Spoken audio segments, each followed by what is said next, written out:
Hello students, हम लोग physics में लास्ट क्लास में डायमेंशनल एनालिसिस क्या है उसका डिस्कशन किया था और डिफरेंट फिजिकल क्वांटिटीज के डायमेंशंस कैसे कैलकुलेट करते हैं वो भी हमने स्टडी किया। अब आज हम डिस्कशन करेंगे कि एक जो ये डायमेंशनल एनालिसिस है यानी जो डायमेंशंस है किसी भी फिजिकल क्वांटिटी के, ये जो डायमेंशंस हमने कैलकुलेट किए इनके यूजेस क्या है, why we are calculating the dimensions, what are its applications या उसके यूज क्या है, वो हम आज डिस्कशन करने वाले हैं। बहुत ही इंपॉर्टेंट पार्ट है यूजेस ऑफ डायमेंशनल एनालिसिस। बिना काम के हम कोई चीज नहीं पढ़ते। आज का टेंडेंसी ये है ना, बिना काम के हम कुछ नहीं करते। किसी से काम रहेगा तो नमस्ते लेते हैं, इतनी कंडीशन है। ठीक है, तो डायमेंशनल एनालिसिस पढ़ लिया, क्यों काम है भाई, क्या काम है उसका, कुछ तो यूज होगा ना। साइंस में कोई भी चीज बिना काम की नहीं होती है। हमको नहीं मालूम इसलिए हम बोलते काम का नहीं है ना। हमारे आसपास के बहुत सारे लोग हमको बोलते हैं अरे ये क्या पढ़ते हैं, ट्रिग्नोमेट्री, क्या काम है इसका, कहाँ काम पड़ता है। ठीक है, तो वो उनको नहीं मालूम क्या काम पड़ता है, हमको मालूम हो ना कि क्या काम पड़ता है। मैंने बताया भी था शायद इंट्रोडक्शन वाली क्लास में, है ना। किसी टावर की हाइट गिनना है तो ऐसे लोगों को बोलो गिनो इसकी टावर की हाइट, तो कैसे गिनेगा मालूम है, वो टावर पे चढ़ेगा और गिनेगा। हम नीचे नीचे रह के गिन लेंगे, है ना। जमीन पर से टॉर्च एक लेजर लाइट फोकस करेंगे उस टावर के टॉप को, और वो लेजर का लाइट जिस एंगल पर गया वो एंगल गिन लेंगे, और जितने दूर से हमने फोकस किया है वो गिन लेंगे, और tan थीटा का फॉर्मूला लगाकर अपोजिट साइड निकाल लेंगे, वो ऊपर ही चढ़ेगा। तो उनको नहीं मालूम है इसलिए ऐसी बात करते हैं। तो साइंस में ऐसी कई चीज होती है, हमको लगता है इसका क्या काम है, काम सबका है, हमको नहीं मालूम। ओके, तो हमको भी पता करना है कि ये डायमेंशन का क्या रोल है, what is the role of dimensional analysis. तो इसके तीन मेन यूजेस है। मैं पहले तीनों यूजेस क्या है वो बताता हूं, और फिर एक एक करके हम एक एग्जांपल की हेल्प से समझेंगे उन यूजेस को। पहला यूज है टू चेक द करेक्टनेस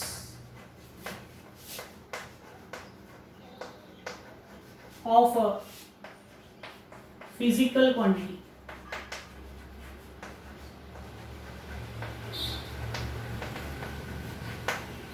किसी भी फिजिकल क्वांटिटी की करेक्टनेस हम चेक कर सकते हैं। To check the correctness of quantity of any correctness of physical equation, quantity equation, किसी भी फिजिकल इक्वेशन की हम करेक्टनेस चेक कर सकते हैं। इसका यूज करके डायमेंशंस का। सेकेंड यूज है कि हम इस डायमेंशनल एनालिसिस का यूज करके रिलेशन फाइंड आउट कर सकते हैं। जैसे कई बार होता है, हमको पता है कि ये क्वांटिटी जो है, फॉर एन एग्जांपल वेट जो है वो मास पर डिपेंड है और एक्सेलरेशन ड्यू टू ग्रेविटी पर डिपेंड है, इतना मालूम है। लेकिन फॉर्मूला क्या है हमको एग्जैक्टली नहीं मालूम, लेकिन ये मालूम है कि किस किस पर डिपेंड है। तो हमको ये पता है कि ये सब एक दूसरे से रिलेटेड है, लेकिन कैसे रिलेटेड है ये नहीं पता।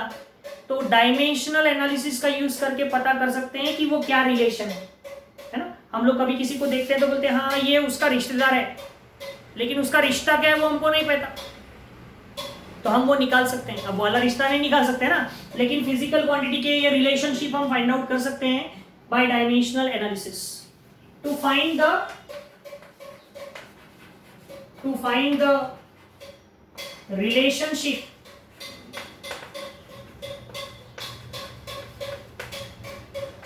between the related physical quantities,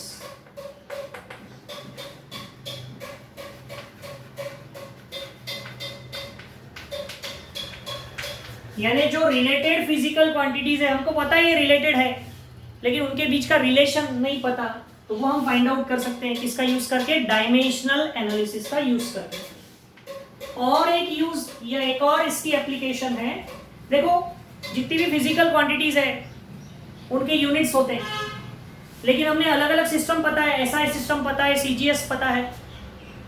मास का एग्जांपल लेते हैं, मास का एसआई यूनिट किलोग्राम है और सीजीएस यूनिट ग्राम है।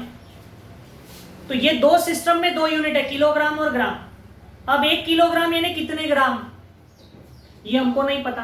तो ये हम फाइंड आउट कर सकते हैं किसकी हेल्प से, डायमेंशनल एनालिसिस की हेल्प से। यानी क्या, to find the conversion factor, to find the conversion factor of unit of a physical quantity,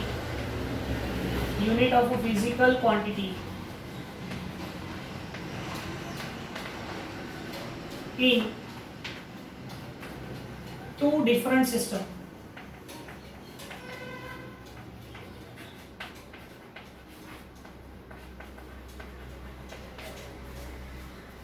यानी एक ही फिजिकल क्वांटिटी के दो सिस्टम में जो यूनिट्स है उनके बीच का कन्वर्शन फैक्टर, यानी 1 जूल यानी कितने और 1 न्यूटन यानी कितने डाई, ये हम फाइंड आउट कर सकते हैं किसकी हेल्प से, डायमेंशनल एनालिसिस की हेल्प से। These are the 3 uses of dimensional analysis. अब हम एक एक जो उसका यूज है या एप्लीकेशन है, इसको हम with the help of an example बताएंगे कि कैसे ये करेक्टनेस चेक करता है किसी फिजिकल इक्वेशन की, कैसे ये रिलेटेड क्वांटिटीज के बीच का रिलेशन फाइंड आउट करता है, कैसे ये एक ही क्वांटिटी के दो सिस्टम में जो यूनिट्स है उनके बीच का कन्वर्शन फैक्टर फाइंड आउट करता है। ठीक है, तो अब इसका हम फर्स्ट जो यूज है वो डिस्कस करने वाले हैं, to check the correctness,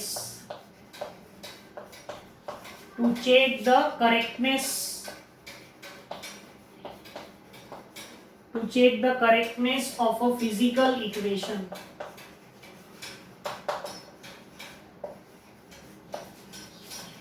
physical equation की करेक्टनेस चेक करना। How we can do this, तो हम कोई भी एक फिजिकल इक्वेशन ले लेते हैं, है ना, काइनेमेटिक्स की इक्वेशन ले लेते हैं, फर्स्ट सेकेंड थर्ड जो लेना है आपको। So let us consider the first equation of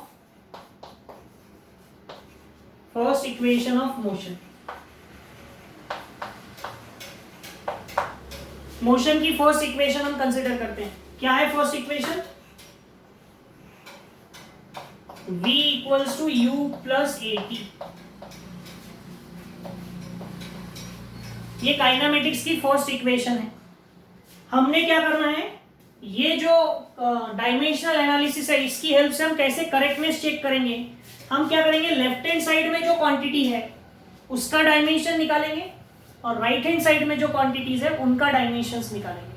और अगर लेफ्ट हैंड साइड के डायमेंशंस और राइट हैंड साइड के डायमेंशंस अगर दोनों सेम आ गए तो हम बोलेंगे इक्वेशन करेक्ट है, डायमेंशनली करेक्ट है।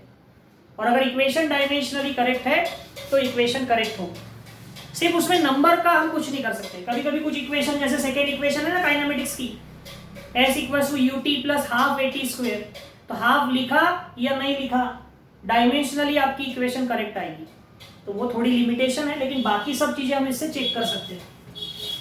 तो हम डायमेंशन निकालते हैं, dimension of left hand side मतलब डायमेंशन ऑफ v,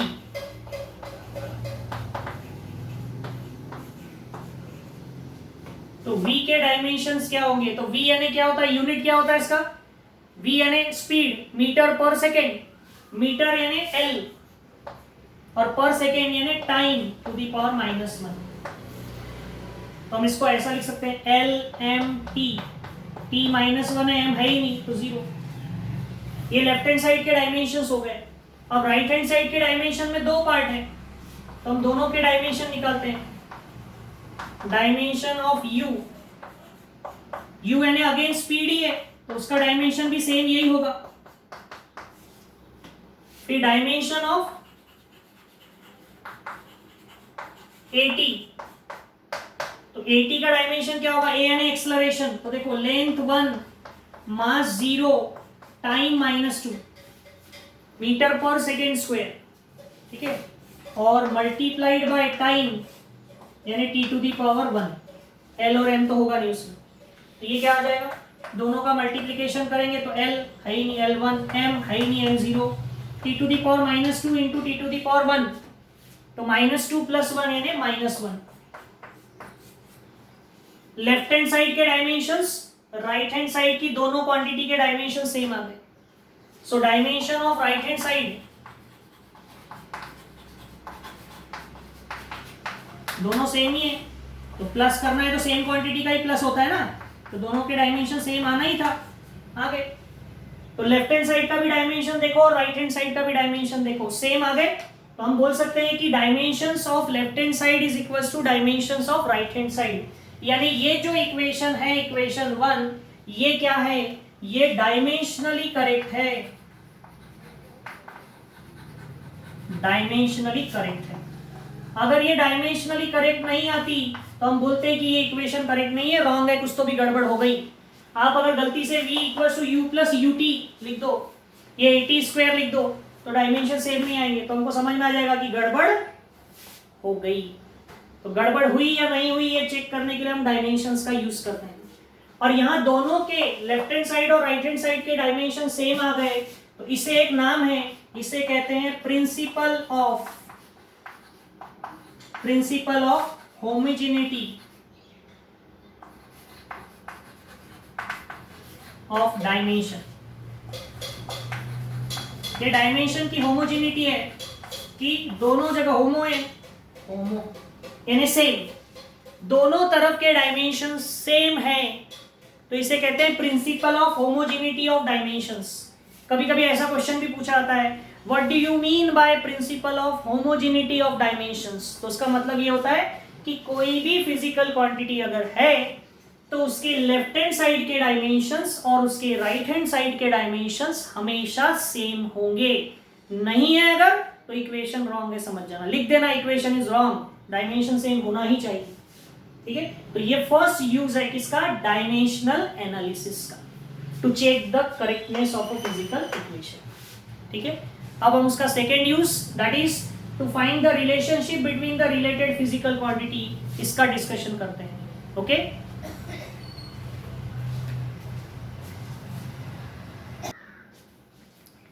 अब देखो सेकेंड यूज क्या है उसका, टू एस्टेब्लिश और to find, to establish the relationship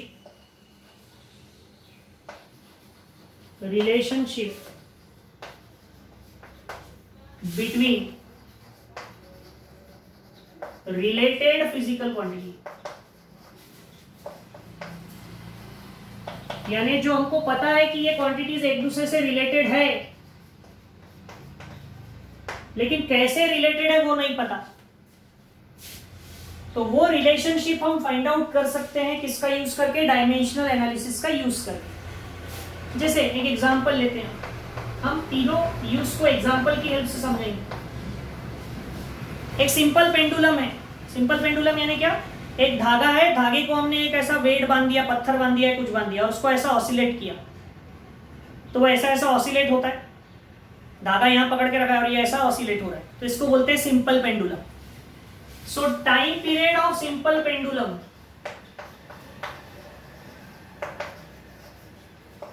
time period of simple pendulum। अब टाइम पीरियड यानी क्या,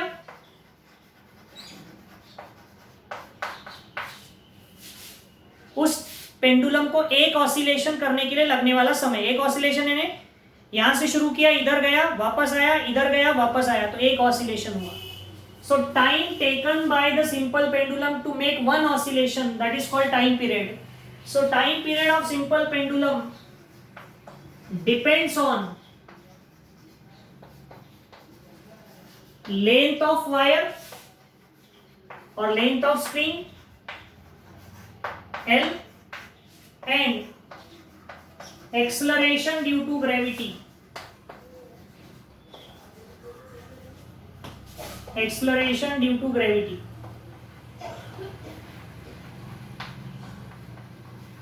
जी, ये हमको पता है कि किसी भी सिंपल पेंडुलम का टाइम पीरियड जो है वो उस सिंपल पेंडुलम की लेंथ पर और एक्सलरेशन ड्यू टू ग्रेविटी जी पर डिपेंड है। एल और जी पर डिपेंड है, कैसे डिपेंड नहीं पता, लेकिन डिपेंड है बस। तो ऐसा जब रहे तो वो रिलेशन क्या है ये हम डायमेंशनल एनालिसिस की हेल्प से फाइंड आउट कर सकते हैं। अब हमको पता है कि time period depends on length, so time period is proportional to L, लेकिन एल नहीं, एल के पावर में कुछ भी हो सकता है, तो हमने ले लिया A. And time period depends on G also, तो जी के पावर में ले लिया बी।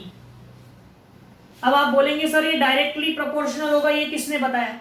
तो मैं नहीं बोल रहा हूं डायरेक्टली प्रोपोर्शनल है, मैं बोल रहा हूं प्रोपोर्शनल है। अगर ए की जगह -2 आ गया तो l⁻² नीचे चले जाएगा, तो इनवर्स प्रोपोर्शन आ गया, है ना। जी के ऊपर -1 आ गया तो अपॉन में चले जाएगा। तो अभी हमको नहीं पता कि वो डायरेक्टली प्रोपोर्शनल है कि इनवर्सली, वो तो ए और बी की वैल्यू डिसाइड करेगी। हमने दोनों को अगर एक साथ लिख दिया, so t is proportional to l⁻a और g⁻b हो जाएगा। ओके, अब हमको पता है कि जब भी वेरिएशन का साइन हम हटाते हैं तो इक्वल्स टू लिखना पड़ता है, और कोई कांस्टेंट लिखते हैं तो हमने कांस्टेंट लिख दिया k, l⁻a g⁻b। Okay, where k is dimensionless, इसका कोई डायमेंशन नहीं होगा, dimensionless constant.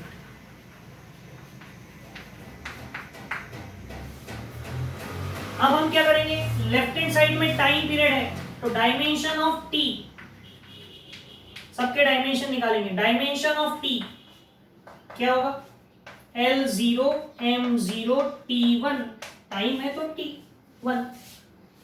Dimension of L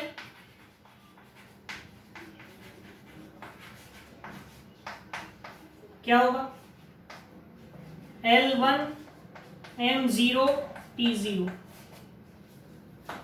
dimension of G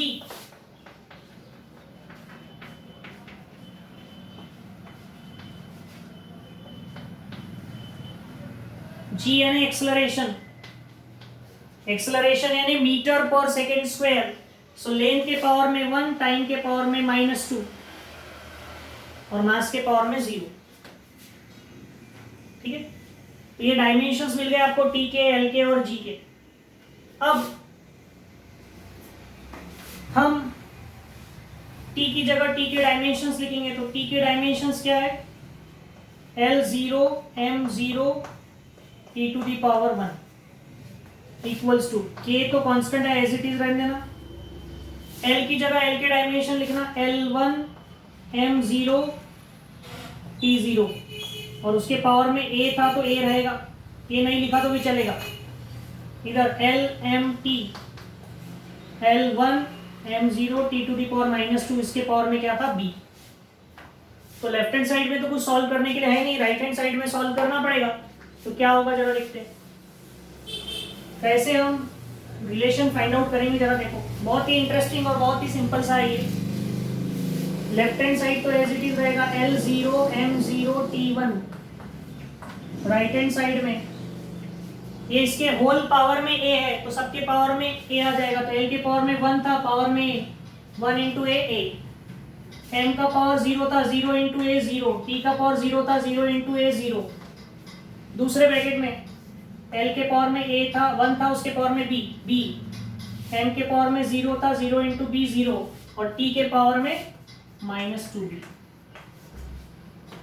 ऐसा फिर इन दोनों का इंटू करेंगे, तो l के पावर में a, l के पावर में b, यानी l के पावर में a प्लस b, m के पावर में 0 और t के पावर में -2। और इधर क्या है, L0 M0 T1। अब दोनों साइड इक्वेट करो, l के पावर, m के पावर, t के पावर।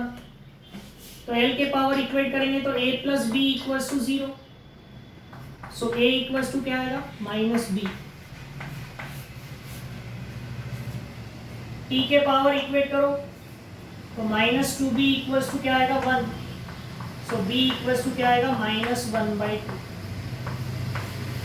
तो आपको इस पूरे इससे a और b का वैल्यू मिल गया। अब ये जो a और b की वैल्यूज आपको मिली है, ये दोनों वैल्यूज को हम क्या करते हैं, ये यहां पर पुट करते हैं। सो t इक्वल्स टू क्या आ गया, k l to the power a, sorry b की वैल्यू -1/2 आई ना, तो यहां पर a की वैल्यू क्या हो जाएगी, -(-1/2) यानी 1/2। तो अब ये पुट करो तो t की वैल्यू क्या आएगी, k l के पावर में a यानी 1/2 और g के पावर में -1/2। तो मैं इसको ऐसा लिख सकता हूं क्या, k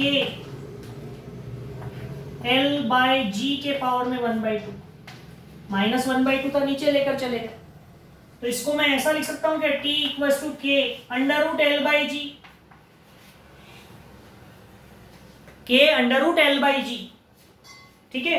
इसको ही मैं ऐसा लिख सकता हूं क्या, t इक्वल्स टू ये k √l/g हो गया। आप बोलेंगे सर k, तो मैंने पहले ही बताया ये डायमेंशंस है, जिसका डायमेंशन ही नहीं है उसको हम इससे तो नहीं निकाल सकते। ये डायमेंशनल एनालिसिस की लिमिटेशन है कि जिसका डायमेंशन ही नहीं निकल सकता वो क्वांटिटी हम डायमेंशनल एनालिसिस से नहीं पता कर सकते।